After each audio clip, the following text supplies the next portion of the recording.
Hello, everyone, fellow entrepreneurs. It's a great honor to have this opportunity to meet you guys.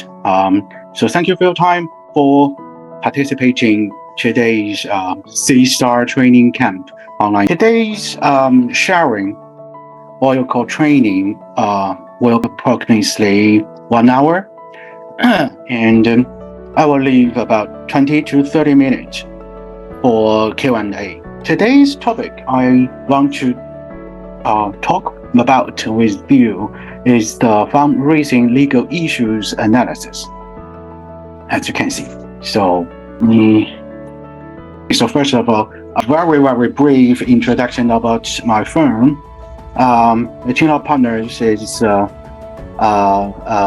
law firm established by a group of lawyers who graduate from Tsinghua University in 2016. So currently we are 7 years old, a young boutique law firm.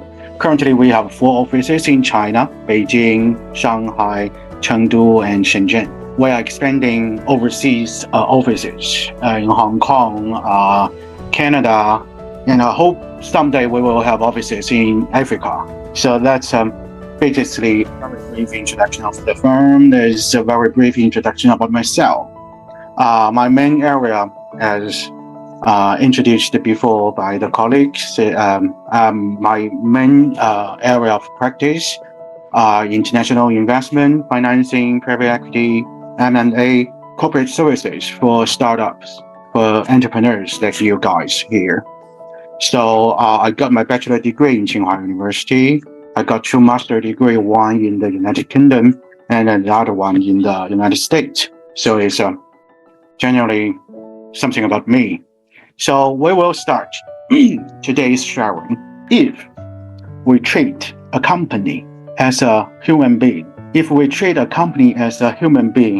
money, capital, is his blood. So where can we get money as entrepreneurs? We need to generate revenue. So one way is we get the money organic.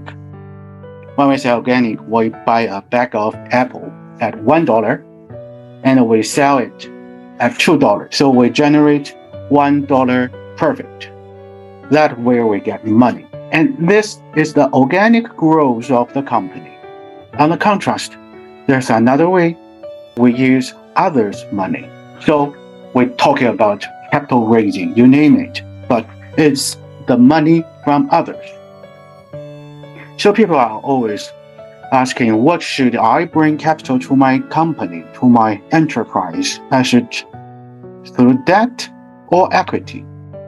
So the first slide, I want to share with you some ideas, some pros and cons about debt or equity.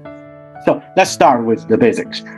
Debt financing is when a business takes on debt or borrowing money from the lenders, normally a bank or large financial institutions, in exchange for the repayment with interest over a period of time. In short, we borrow money. We pay back the money we borrowed plus some interest. That's debt fundraising. On the other hand, is the equity fundraising or equity financing. It's when a business issues shares or ownership stakes to investors in exchange for funding. That's a basic idea.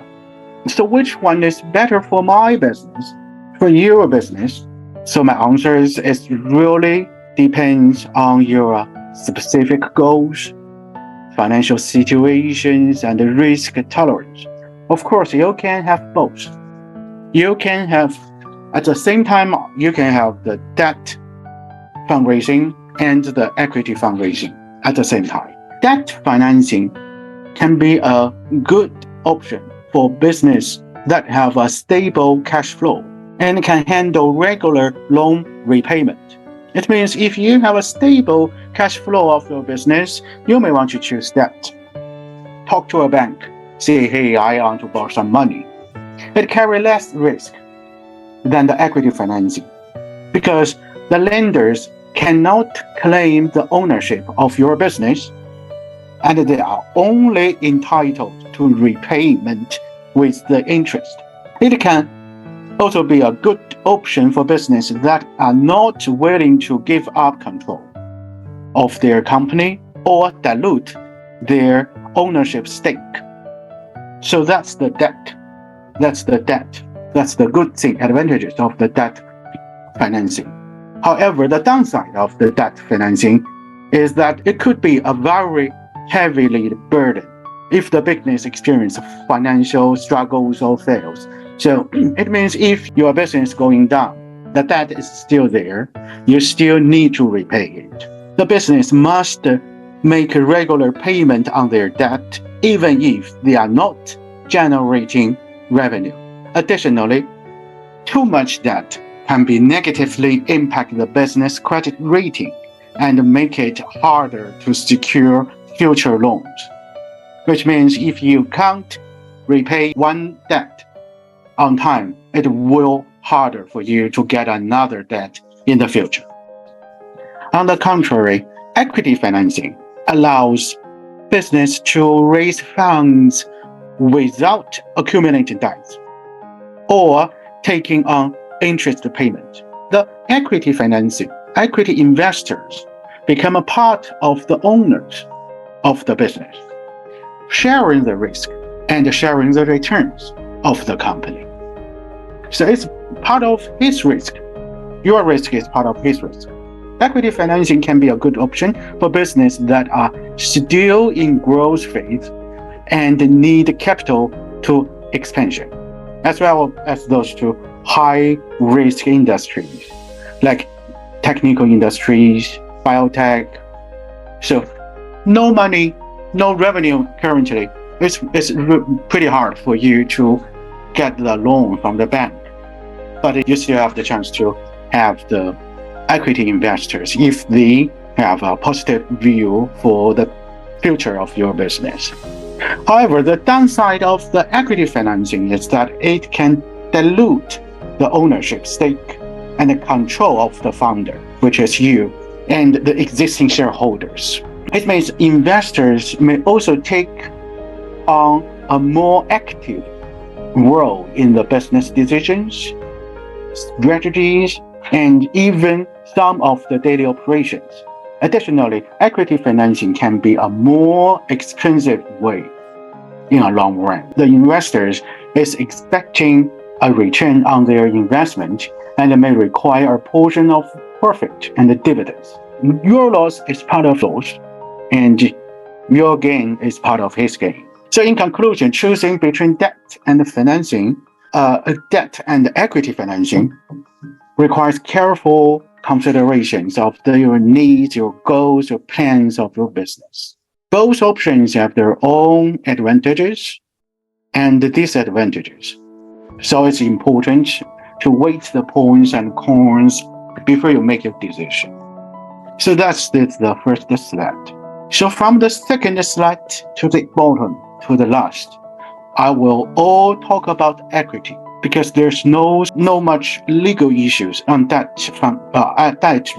fundraising, debt financing. You go to bank, they check your credit, they check your financial statement, and they will evaluate your possibility or your capability of repay the loan, and then they will make a decision. There's not so much legal documents or legal point to consider. As you can see, my PowerPoint is very, very brief.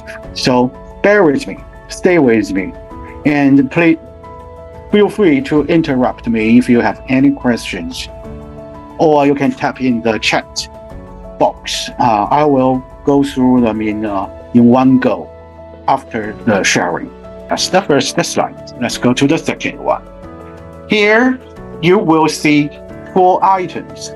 These 4 items are 4 legal documents. Let's step by step. In the equity financing, you will see the document step by step.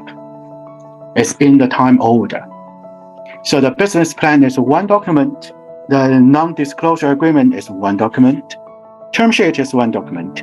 The share purchase agreement may be a set of documents, 2 or 3 or even more, because it's a series of documents. So what's its business plan, what we call BP? I call it the first step. I believe some of the guys here is already have the business plan of your own business, and to demonstrate your business ideas, business model, how you distinguish yourself from others, and how you think your competitors and other issues. So from the lawyer's viewpoint, I listed several points in the business plan stage. So when you prepare the business plan, you should ask yourself, my document is going to a financial advisor or is going to the investor itself directly. So the financial advisors, if we put it in a romantic scenario, so the financial advisor is more like a matchmaker. So all the enterprise are handsome gentlemen and looking for a lovely lady to spend their life in the future. So the investors are the pretty ladies in the hall. So we are the handsome gentlemen, and the financial advisor are the matchmakers. They introduce us. They will beautify us to find the suitable investors. So that means if our BP is for the financial advisor, you can have some roughly material to give them. They will do the beautify things. If our BPs go straight to the investor, you may want to do the beautify yourself. And bear in mind, the recipients do not shoulder any confidentiality obligation, which means you give your document to him or her, the document may be, the third point, your BP may be widespread, meaning everyone can have it. It reminds us that you should not put the key confidential information in your BP. You don't want to have your key know-how in your BP. You don't want to have your key financial figures in your BP. Think about it. Your BP, if you put them and they are in the hands of your competitors, it will be a disaster, right? So the first point is no third-party confidential information should be included in your BP. I have seen a pretty good BP, while very good organized. The founder tried to prove that they have a strong connection with the government and the big companies, that's Facebook, Amazon's. So in the BP, one page of the BP, the founder screenshot the legal contract and paste it in its BP. And the BP, and in the picture, that still said, this contract is confidential. You are not allowed to share it with any others. So kind of ironic. The last one is you may consider to include proper disclaimer in your BP, which means you should add something like, here's what I thought. This is our forecast. It's based on a lot of different assumptions. You cannot purely rely on this document to make your investment decision. Something like that to protect yourself in the future legally. So very brief is the BP, simple document. Next one, after you have your BP spread out to the financial advisors or institutions, then you may consider to have your own NDA, non-disclosure agreement. It's the goalkeeper of your company. It keeps the confidential information confidential. So I have been asked a lot of times about how long the confidentiality term should be. So the answer is it depends. For, say, some market information, financial information, maybe available for the public in 2 years, 1 year. So you can have the confidentiality term about 2 or 3 years. It's fine. For some pharmaceuticals industry, I see they have the confidentiality term for 10 or 15 years because they really need that long period of time to develop a new drug for the FDA test. So it really depends on your industry and what kind of information you are protecting. And to what extent that the confidentiality we can share with the certain affiliates. Let's get back to our matchmaker story. If it's a financial advisor, they are seeking investors for you. Surely want them to send your information out to others.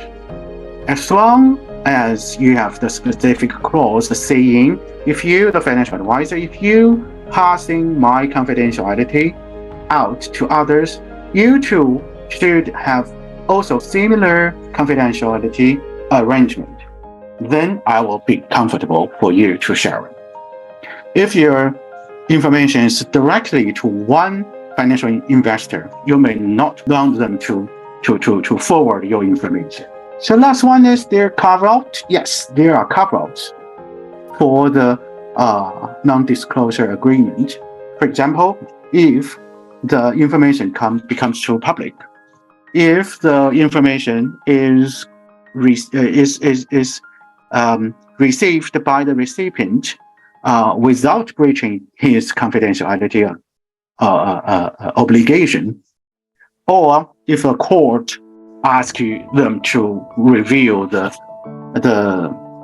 information, so they have no choice to do that. That's the typical carve-out for the NDAs. The second legal document is the NDA. Very, very straightforward. So let's get to our third legal document on your equity financing. It's called TS, the term sheet. I called it a bittersweet moment. People will say, "Hi, congratulations, you got your TS, you got a TS." It's a wow moment. It's a big step. And back to our romantic story, you and the pretty lady, you are engaged. However, it is still too early to celebrate. Why? The purpose of the TS is to list the main investment points. But most terms are non-binding and non-binding, triple repeated for important things. So most of terms are non-binding, not legally binding. What is binding? What terms are binding? Confidentiality is binding, exclusivity is binding, governing law is binding. Other than that, in the TS, they said, I will invest you $10 million in 3 months. They are all non-binding. So confidentiality, you and this investor, this lady, are engaged and talking about the marriage. That is confidentiality. That is confidential. You can't tell others. And you are only allowed to discuss the marriage, discuss the SPA, the next legal document with this lady, with this investor, exclusively.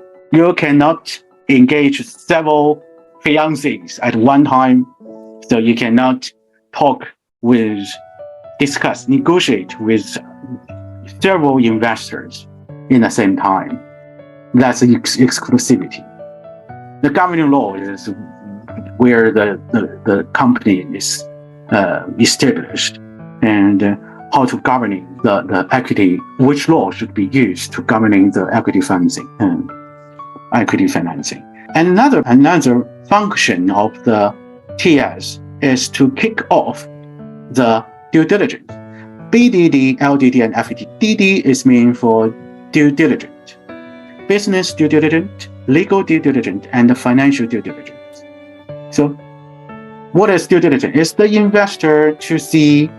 They may have do it in-house, or they may have engaged external experts to do the job, to have a full analysis, review, evaluation of your business from business side, from the legal side, and from the financial side to know the full picture as far as they can about your company and make a final investment decision.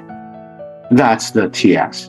So congratulations, but still too early to celebrate. Let's move on to our final set of legal documents, the SPA, Share Purchase Agreement. Somewhere they call it Share Subscription Agreement. It's the same thing. It also comes with a memorandum of articles, a set of resolutions as a bunch of documents, a series of documents. But we call it the grid game. The grid game begins after the TS. When you receive the SPA, the grid game begins. First, investment amount. How much they want to invest in your company. That's the first point we should focus on the document. So here is a calculation. Remember this, we will use this in the next several slides. So the investment amount divided by the shareholding percentage of the investor equals what? I give you 3 seconds to think about it and we'll move on. Investment amount, the investor gave you 1 million, 2 million, 10 million, divided shareholding percentage. He said, okay, I give you 1 million. After that, I will be a 10% shareholder of your company. So you do the 1 million divided the 10% equals to the valuation of your business. How value of my company is the calculation. Remember that we will get back to it in the short future. So here I listed several kinds of calculation to decide the valuation of your company. There's no right and wrong. There's no black and white. You need to consider, the investor considered several methods to final valuation of of a business. So if you have net assets, maybe you can use BP ratio. You have the net income. You use PE. You have a good figure on you use PS, and you have a very beautiful a trend for your future. You use EBITDA. The last two items, discounted cash flow, is the one. For example, you have a shopping mall, or you have a highway. You have a very, very stable, foreseeable income, say 10 years. Very stable income. We can make $100 every year for 10 years. No worry, it's very stable.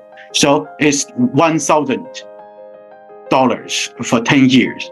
So we cash out the future money back to today, and I give you a discount. Say 1,000 back to today, I give you a 20% discount. That's 800. 800 the valuation of my at this moment. So that's discounted cash flow means. Last one is the replacement cost method. It applies to the company have very heavy asset. Say, for example, if you are a mining company, you own a lot of very heavy machines. The machines are your core value of the company. Say this, you bought these machines at $10 million, and you see how valuable of my company.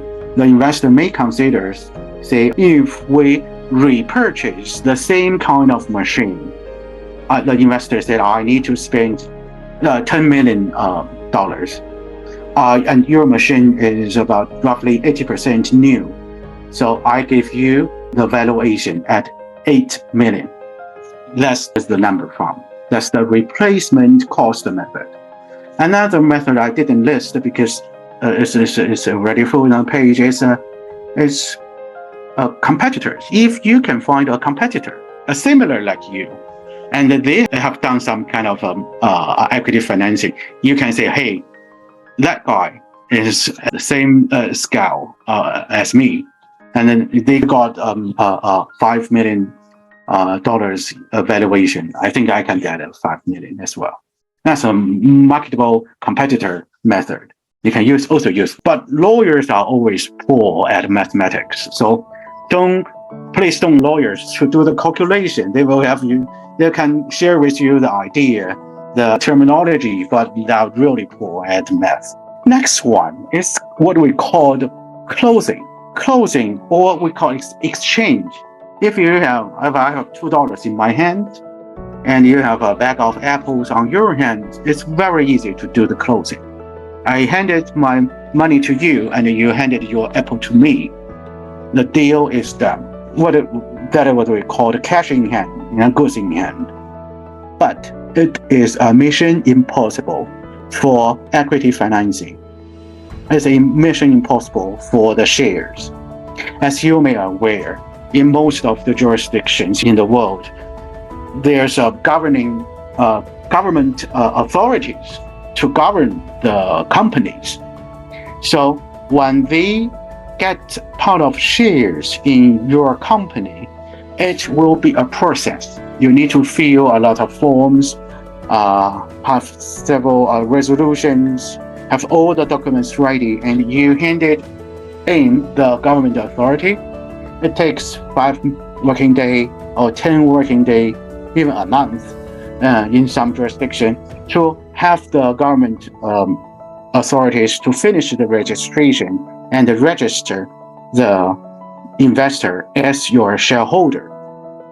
So it is a period of time, but the money goes into your bank account of your company is spontaneous. It's just 1 second. So there's no way to have the cash in hand and good in hand exchange. So what happened then?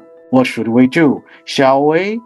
The investor wishes to let you finish all the procedures, and then they put the money to your account.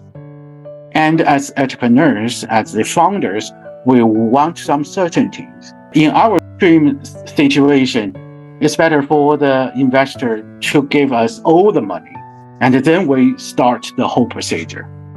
So we need to find somewhere in the middle. So maybe by stage, maybe 20% down payment, 50% when we file the documents into the government authority, and last 30% for the investors to pay to make by the end of the deal. So there's also two terminology you may want to be aware. One is we call the conditions precedents. It's a CP. That is the conditions for the investor must be fulfilled or waived by the investor. Then they make the payment. You need to check that list very carefully. Don't celebrate, don't drink the champagne when you sign the SPA. Drink the champagne when the money bling, comes to your account. So the conditions precedents, you may see item by item. That is also a part of the negotiation. What items goes into the conditions precedent, which means then the money comes. The conditions subsequent is the things you have to do after you receive the money. It still is your obligation. Don't forget them. Otherwise, you will breach your contract. The CP and the CS. It's a gambling house. This is called the bet-on agreement or the value adjustment mechanism. It could be a very personalized clause. Many investors use it in these days. What is bet on? What are the gambling? In the business industry, it could be anything. They can they can bet on your revenue, your profit, your client base, how many clients you can have, or a specific event, whether you can get some kind of license, whether you can extend your license in 2 years, something like that. What's that rationale rationale behind the value adjustment mechanism is this. Remember our calculation. The valuation of your company is the investment amount divided by the percentage. So it comes to a valuation. The valuation is based on some kind of assumptions made by the investor and you as entrepreneurs. So if the investor said, I give you this valuation of your business because I assume in 3 years you can have a revenue over 10 million, or I assume you can have the 10,000 active users in 2 years. I assume you will have that license by the end of next year. They have a lot of assumptions. So based on those assumptions, they give you the valuation. So if the assumptions goes wrong, doesn't come true, then a loss in the bet, in the gambling table. So what do they ask? What if you win? You is entrepreneurs, as the guys sitting in the room, your founders. If the founders win, nothing will happen. Life just going on. Nothing happened. But what if you lose? If you lose certain event, it will trigger the value adjustment mechanism. They will adjust their valuation. How they adjust their valuation, I will talk about at the last slide of my PPT. So bear with me, stay with me. I will let you know how to adjust the valuation. Let's move on. This is a very funny picture. When I started in the United Kingdom, I spent 1 year in London study law, and in the over the weekend, I worked in a coffee shop. It's in a department store. It's in a shopping mall. The coffee shop I worked is opposite to the luxury stores, the L.Vs, the Chanel, Prada luxury stores. So when I work serving the coffee, I can see some guys from the Middle East. I think it's kind of religion matters. They could have 4 wives. But I think also required by the religion that you have to treat the 4 wives equally, which means you buy 1 L.V for one of your wives, you have to buy 3 other L.Vs for your other 3 wives. So that's the picture from. That's exactly what the MFN talk about. It's the most favored nation clause. It means if this clause is in your document, it means the investor required the equal treatment you treat with other investors. So if the MFN is not for everyone, if it's for everyone, it's for no one. Because if everyone has MFN, so everyone does not need the MFN. Makes sense, right? So why investors asking for MFN? Because the entrepreneurs sometimes are bad.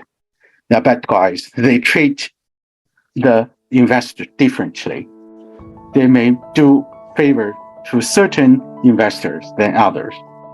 So investors asking for MFN. So you don't need to give it to everyone.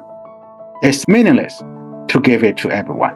You just need to give it to your key investor. Stay with the big resources or who gave you the most significant investment amount.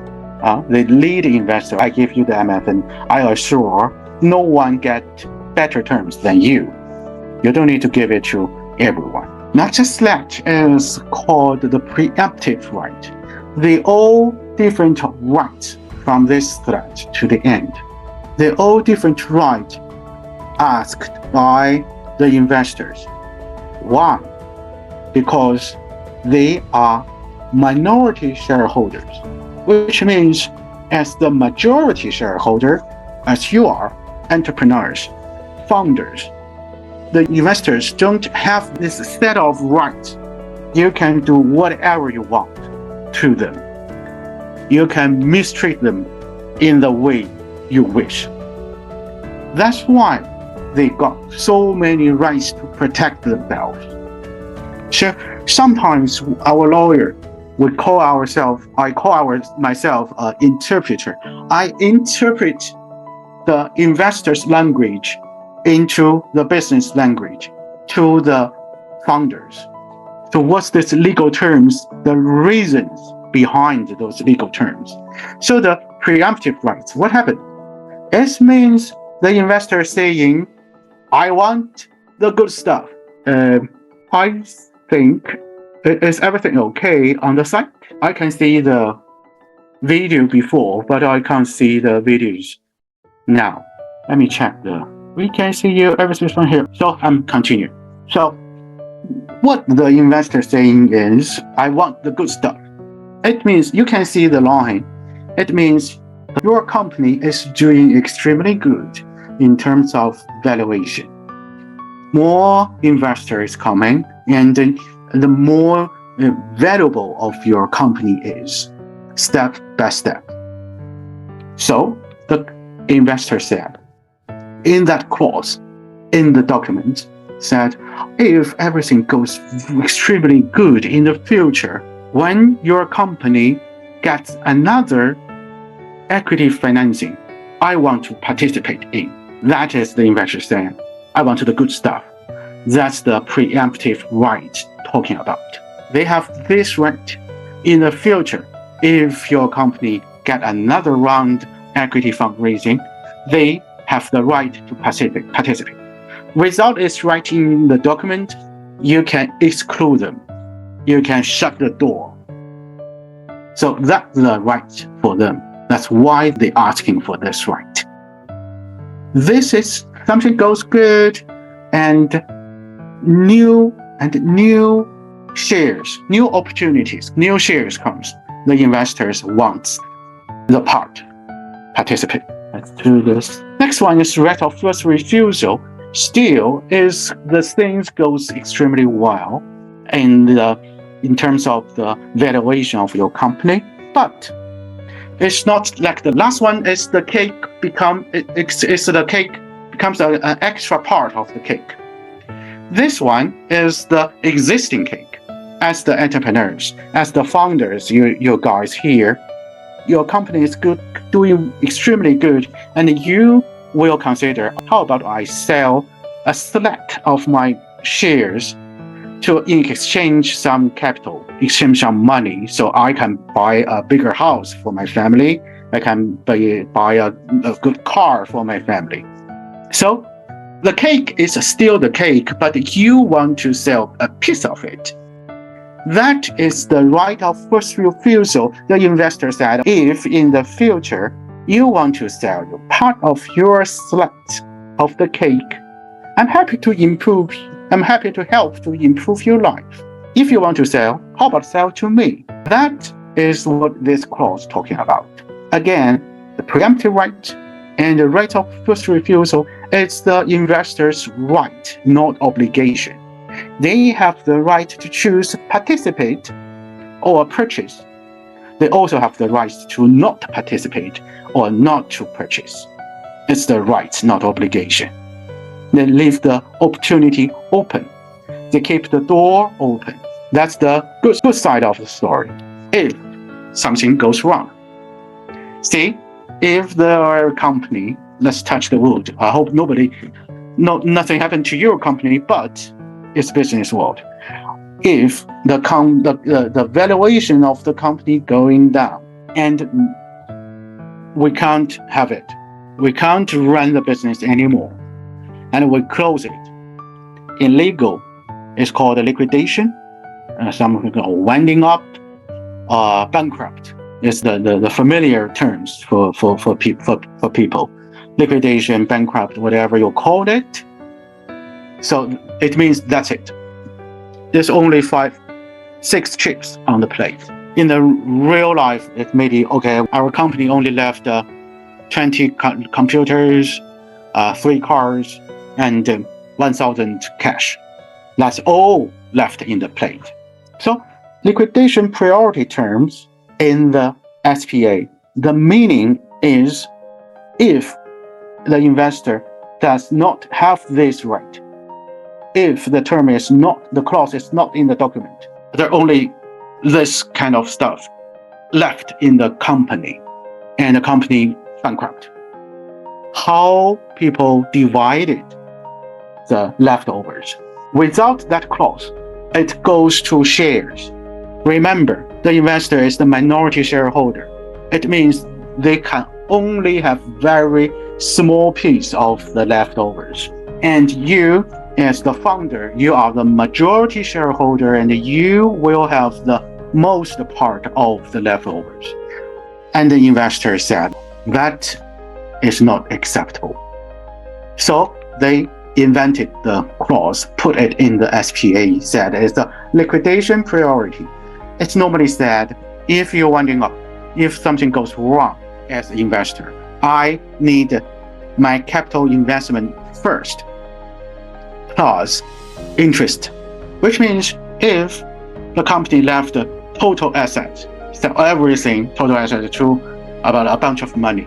So the investor needs to have their investment cost back first, then plus interest first, then they split based on their shares. Makes sense, right? So here is the term, set a reasonable or marketable interest rate. You may write it down. I tell you a range which is marketable, acceptable, is 8% single rate, yearly 8% single rate, to 12% compound rate.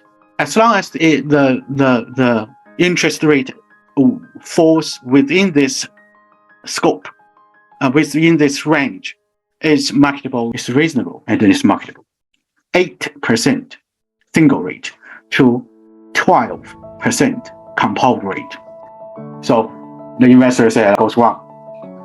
Whatever left, give my money back, give my interest back, then we split based on our shares. That's liquidation priority. Next one is the redemption. What is redemption? It means the investor said to you, I can't be with you forever. Our love have a term. So there's a period of time that investor will invest in your company. They will leave and they will have listed their leave triggers in the redemption clause. So there's a bottom line that every founder could accept. You could accept it. The bottom line is you can't lie to them. You cannot cheat them. You shouldn't fraud them. A misrepresentation to the investors. You cheated them, they will redeem. They are entitled to redeem. That makes sense, right? The redeem is the capital they invested plus the reasonable interest rate, which is somewhere between 8% single rate to 12% compound rate, compound interest. That's the redemption. So what are the normal investor expecting? They are expecting about 5 to 8 years. They have the 5 to 8 years if your company is not go public. If your company is not listed in the stock market, they will redeem. It's an bargaining power. You can have bargaining power. Say, in the early stage, maybe 10 years, maybe 8 years. If you are a later stage, the investor may be asking for 3 years, you need to go public, otherwise I will redeem. The redemption is the way the investors exit the investment. That's the redemption. Sometimes you will see a list, maybe 10 items, maybe 20 items. They call it reserved matters. They call it protection, minority shareholder protection matters, whatever they call it. Whatever they call it is a list of items that the investor is seeking for a veto right. They can say no.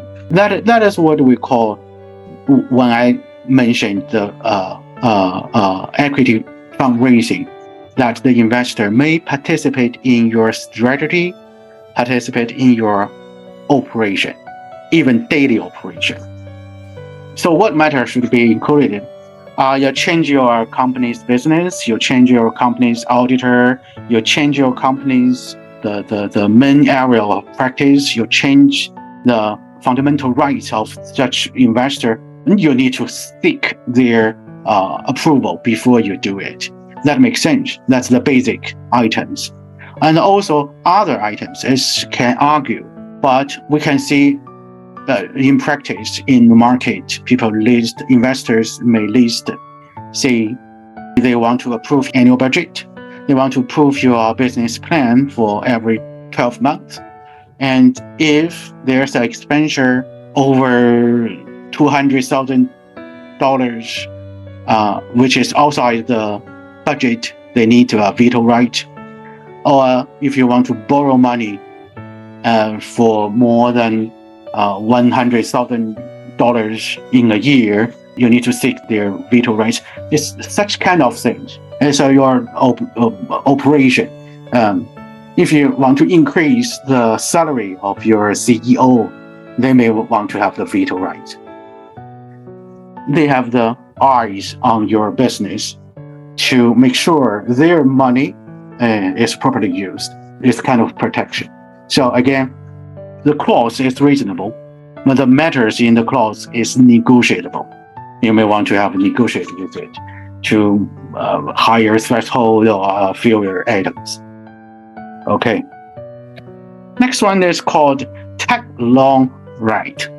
What is tag-along right? What is tag-along right? Tag-along right is the investor saying, I go with you. It means if the founder is leaving the company. By saying leaving, it means if you are selling your shares of the company to others, the investors will tag along with you, will go with you. The investor is saying you cannot leave alone. That's a similar thing. So the investor may ask, if you go, I will go with you. That's tag along right. Comparatively, there's a drag along right. Opposite.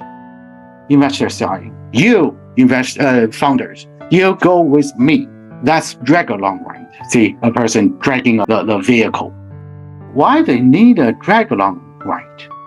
Tag along right is easy to understand, right? If there's no tag along right, you may get it disappeared and leave the investor alone in the company. But why they need the drag along right?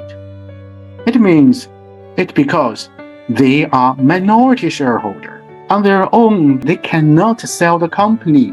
They are just 5% shareholder. But if they have the drag along right, they can sell the company to ask you to go with them to sell the company to others, even they are just a minority shareholder. That's the rationale of this right. So you may want to discuss only if you say the drag along right, you'll be very careful about certain terms. You may want to say, I can give you the drag along right, but you have to promise me, we have to write it down that the drag along right can only be used in 5 years. And when the company's valuation is $15 million, satisfy this criteria, I'm happy to drag along the sales, to sell the company, the whole company to others. So that's you still have bargaining points, bargaining strategies you can use. This is the last clause I will discuss with you today. It's called anti-dilution. What is anti-dilution? It means, you see, in this scenario, the valuation of the company goes up and have a downside. It leaves the one fact that there is a bunch of investors standing at the top of the mountain. It's in the red circle. You see that, a red circle. They invest in your company at the top of the valuation. If this, assuming you are buying stocks in the stock market, you are trading stocks, public company, you are bad luck. You get the highest share price of the company, and the other shareholders have the lower price. If you want to sell it, you'll suffer a loss. But in the company, in the investment of equity financing, they have a certain kind of mechanism in the legal documents, say the anti-dilution mechanism. The rationale is like this. Using the anti-dilution mechanism, the investor in the red circle can adjust their valuation to the green circle to make there's no downside of their investment. They can, through this mechanism, they can have their valuation get lower valuation of the company. So the timeline is already passed. See, the investor in the red circle maybe have finished their investment. After 10 months, they have another round of equity financing, but the new round of equity financing have a lower valuation to the company. So this mechanism is a back forward. It's a back forward to adjust the investor in the red circle to the green circle manually. How they do that? Remember, we have another value adjustment mechanism. It's also a changing or adjust the valuation. How they do that? Remember our calculation. Investment divided by shareholder percentage equals to valuation. So it's a two-way. Either to decrease the valuation, there's a two-way to do it. One is you decrease the investment amount, right? I invested in a company $10 million. So I decrease my investment to 8. That will result in a decrease of the valuation. Or you can increase the shareholding percentage to achieve the same result. So think about it. Which one in the real life is feasible? Which method, which approach is feasible? It's doable. I tell you this. It is impossible for the investor to decrease the investment amount. One, because most of the money goes to the company and the company spends them all. There's no money left. The investor cannot say, give some of my investment back. I give you 10 million, now give back 2 million to me. It's impossible because no money left in the company. We spend it all. So the only feasible approach is to increase shareholding percentage to achieve the result of decrease of the valuation.